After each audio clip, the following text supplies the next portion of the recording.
Zen coding is a popular way that allows us to rapidly create our markup. You can use it by installing the plugin if your code editor supports it, and usually there will either be a tab trigger or perhaps command underline. There's lots of different ways. Just check the documentation for your editor to see how you trigger it. Let's take a look though at some quick things you can do with it. If I type a element name and press tab, it will expand to the full tag name and place the cursor in the middle. So if I need to create an H4, rather than doing H4, my heading, instead I type H4 tab, my heading, it's much quicker. But we can do even more. If I need to apply an ID, I can type pound, and notice I'm using the CSS syntax, my ID. And if I press tab and I do not specify an element name, it will assume that I am using a div. That's the default. So let's try this, hit tab, that expands. If I need to override it and I say, I want a UL with an ID of my ID, again, I press tab and now that will expand as a UL. So there's a quick teaser. Let's go ahead and get this installed. Now, I already have it set up on Sublime, but if you go to the home page and search for Zen coding, it's stored on code.google.com. It'll show you how to use it, and it'll also show you the various editors that it's available for. So right here, you can see whether you use TextMate or Espresso on the Mac, and there's even Notepad++. It's so popular that it's going to be available for just about anything, Coda, Dreamweaver. Now, as my editor, Sublime Text, is relatively new, it may not be listed here, but it probably is supported. So let's search for it. Zen coding, Sublime Text, and see what comes up. Now we can see, sure enough, there is a forum topic, and we can see go here for Sublime Text 2, and this will show you exactly how to install it. It's very simple. So I'm not going to go through all of this with you. You can let us know if you have any issues with it, but it's a fairly simple process to show you how to get that set up. So now, once that's set up, you can then use it, and you may need to restart your editor for it to take effect.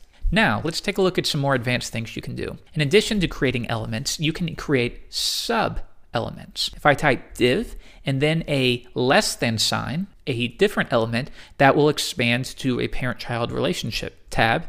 And now notice that creates the div and the paragraph within, and it automatically knows to put the cursor there. So that's really helpful. You'll use this often for list items because you will never add a list item without it first being nested within a UL. So think how long this takes to do the UL, then indent, then do the LI, then scroll back and then type. In this case, I type UL, LI, tab, and then begin typing. What if we need to add two list items?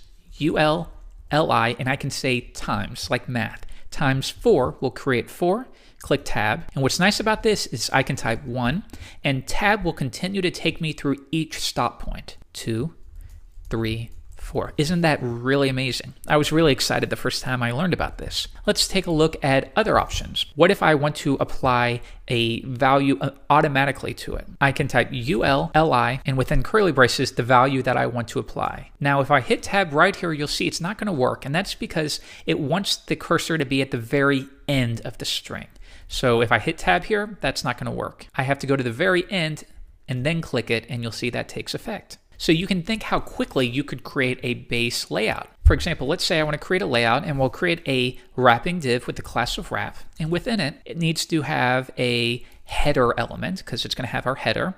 I'm going to go into the header, and now I'm going to have an H1 element, and that H1's value will be my website. Let's keep it like that. I'm going to copy this so we can continue on, but let's see what we have so far.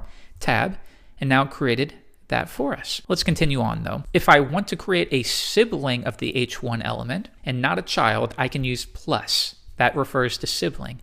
And now I could say create a nav element, and within the nav element we'll have a unordered list with a list item, and we'll have 4 list items. Tab, and now the cursor is first on the H1. If I hit it again, it's now on the list item. I could say home, about, contact, portfolio, and you're done. And look at all of that markup we created in next to no time at all. It's really amazing. Now, generally, these list items will be links as well, so let's fix that. And we'll say wrap, we'll do this quickly, header, nav, H1, my website, and then we'll have a nav element, UL, LI, and there's going to be 4 list items, and each list item is going to contain an anchor tag. So now you can see I can tab through each one, and notice it knows to place a tab within the ref. So that could be home.com, tab, and that will be the value for the anchor, home. And I can keep tabbing through these. And if I need to go back, I can hit Shift Tab. But what if we want to apply a default value to the href? Maybe in this case, it's not linking anywhere, so we want to use a hash. I can use brackets, and I can say href equals pound. And now if I tab, you'll see that that value has been applied. With 5 seconds worth of work, we've created a layout. And if we view that in the browser, we have a very minimal website, but we were able to do this in roughly 5 or 10 seconds. It's really, really amazing. So what you should take away from this is, if you want to create an element, type the element name followed by the trigger in your editor. In mine, it's tab. If you want to apply IDs, type the element name and then the CSS symbol for class or ID, which is pound or period. If you want to create nested children, you do less than sign followed by the child. You can then continue again if you need to, and you can also apply values by using curly braces. Finally, make sure when you expand, your cursor is always at the end of the string. And lastly, when you want to create siblings, for example, content, and then you also want to create a div for main, and then another div for footer or something like that, that will create siblings. So have fun with this. I was amazed when I first found this because it saves so much time. In the next lesson, I'm going to teach you about grids and how they can rapidly increase the speed at which we code websites.